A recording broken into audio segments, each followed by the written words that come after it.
Hello guys. This time I will share a few tips on how to make custom brushes like this in Photoshop. Let's go straight to the tutorial. First of all, prepare the image that you want to make as a brush. Then you go to the Edit menu. Then look for the Define Brush preset and rename it. Here, I changed it to the name class. Then press OK and your brush is finished. You can apply it to images like this.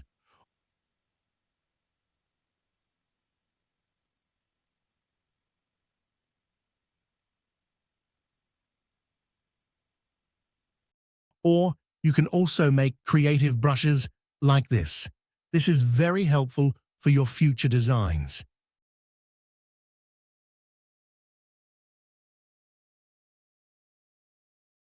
Okay guys, that's all the tips from I'll see you next time.